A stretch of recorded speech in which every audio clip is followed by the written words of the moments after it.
திருச்செங்கோடுல 1000 ஆண்டு பழமையான கைலாசநாதர் கோயில் இருக்கு. இங்க மேற்கு மாட வீதி, வடக்கு மாட வீதி இதெல்லாம் இருக்குது. இதெல்லாம் இருக்குது. ஆனா அந்த வழியாக மக்கள் போக முடியுமா, பக்தர்கள் போக முடியுமாங்கிற ஒரு கேள்வி எழும்பி இருக்கிறது. குறிப்பாக இந்த மேற்கு மாட வீதியில முழுவதுமாக அங்க ஹோட்டல்ஸ், வணிக நிறுவனங்கள் இதெல்லாம் ஆக்கிரமிச்சு கட்டியிருக்கிறாங்க. அதனால இந்த பிரதோஷ காலங்கள்லயோ மற்ற திருவிழா காலங்கள்லயோ பக்தர்களை வலம் வர முடியாது, சுவாமியும் வீதி விழா வர முடியாது, அந்த அளவுக்கு இருக்கிறது. வடக்கு பக்கத்துல பாத்தீங்கன்னா அந்த சுவரே இடிஞ்சு விழுந்திருக்குது, அதை எடுத்து கட்ட முடியாத அளவுக்கு வச்சிருக்காங்க. மேற்கு மாட இதுல நீங்க என்ன ஒரு சேஞ்சும் பண்ண முடியாது, அந்த அளவுக்கு ஒட்டி எல்லா கடைகளையும் ஆக்கிரமிச்சு கட்டியிருக்கிறாங்க.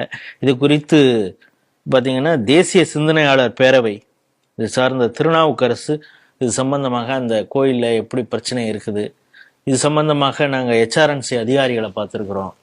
சம்பந்தப்பட்ட நிர்வாகத்துக்கு பல முறை புகார். உள்ளாட்சி, ஏன்னா இந்த ஆக்கிரமிப்பெல்லாம் அகற்றணும்னா வெளியில இந்த மாட வீதிகளில் இருக்கக்கூடிய இந்த இதெல்லாம் பண்ணணும்னா உள்ளாட்சி நிர்வாகம் அவங்கள்ட்டையும் சொல்லியிருக்கிறோம். ஆனால் செவிடன் காதில் ஊதிய சங்காக எந்த ஒரு நடவடிக்கைகளில் அதிகாரிகளுடைய அலட்சிய போக்கு இருக்கு அப்படின்னு சொல்லி அவர் சொல்லியிருக்காரு. மாட வீதியை மீட்டெடுக்க வேண்டும், பக்தர்கள் பிரச்சனை இல்லாம சாமி கும்பிடணும், அதற்கு ஏற்பாடு இந்த தாவேக அரசாவது செய்யுமா அப்படின்னு கேட்டிருக்காங்க. இந்த செய்தி எப்படி பார்க்குறேன்? தாவேக அரசு செய்ய வேண்டும் என்று எதிர்பார்க்கிறோம், செய்யும் என்ற நம்பிக்கை இருக்கிறது, பார்க்கலாம். நீங்க சொன்ன கைலாசநாதர் கோயில் என்பது மிக பழமையான, கிட்டத்தட்ட 1000 ஆண்டு பழமையான கோயில். திருஞான சம்பந்த பெருமான் தமிழ்நாட்டுல 263 கோயிலுக்கு போயிருக்கார். நேரடியே போய் அந்த ஒவ்வொரு கோயிலையும் தங்கி இறைவனை வழிபட்டு பாட்டு பாடியிருக்கிறார். அப்படி திருஞான சம்பந்த பெருமான் தரிசித்து பாடல் பெற்ற தலம் இது. அப்ப எந்த அளவுக்கு சிறப்பு பாருங்க. ஊர்ல ஆயிரக்கணக்கான சிவன் கோயில் இருக்கலாம், ஆனா அப்பரோ சுந்தரரோ இல்ல மாணிக்கவாசரோ திருஞான சம்பந்தரோ அங்க பாடியிருக்காங்க. ரொம்ப பிரசித்தி பெற்ற தலம் அது. அதுல குறிப்பா அந்த ஞான சம்பந்தருடைய வாழ்க்கையில என்ன வருதுன்னா, சிவனடியார்களோட அந்த கோயிலுக்கு வரார். அந்த கோயிலுக்கு தரிசனம் பண்ண முன்னாடி ஒரு இடத்துல தங்கி இருக்கார். அப்ப அந்த பக்தர்களுக்கு ஒரு நோய் வருது. அப்ப அந்த பக்தர்கள் நோய் தீர்வதற்காக இன்னொரு பதிகம் பாடுறார், திருநீலகண்ட பதிகம். இந்த கோயிலுடைய ஈசனை பத்தி தான் பாடுறார். அந்த விஷத்தையே முறித்த அப்படிப்பட்ட வலிமையான பவர்ஃபுல் காட் நீங்க, அதனால இந்த நோயை நீக்கி அருள் புரிய 10 பாட்டு பாடுறார், திருநீலகண்ட பதிகம். அவருக்கு இந்த நோய் நீங்கின பிறகு அங்க போடுறார். அங்க அந்த திருச்செங்கோடு அந்த கைலாசநாதருக்கு என்ன சொல்றாருன்னா திருச்செங்குன்றம்னு பாடுறார். நம்ம செங்குன்றம் ரெட் ஹில்ஸ் மெட்ராஸ்ல பாக்குறோம், அந்த மலையை திருச்செங்குன்றம் என்று பாடுகிறார். திருச்செங்குன்ற பதிகம் பாடியிருக்கார், 10 பாட்டு. ஆகவே 20 பாடல்கள் அந்த ஈசனை பற்றி பாடியிருக்கார். அப்படிப்பட்ட பழமையான பிரசித்தி பெற்ற புகழ்மிக்க ஒரு புராதனமான ஆலயத்துக்கு இந்த கதி ஏற்பட்டிருக்குன்னு சொன்னால் அறநிலையத்துடைய அலட்சிய போக்கு. என்ன சொல்றாங்கன்னா, இப்ப சமீபத்துல அந்த கருவறைக்கு மேல இருக்கக்கூடிய விமானம், அங்க இருக்கக்கூடிய கலசம்லாம் இடிஞ்சிருக்குது.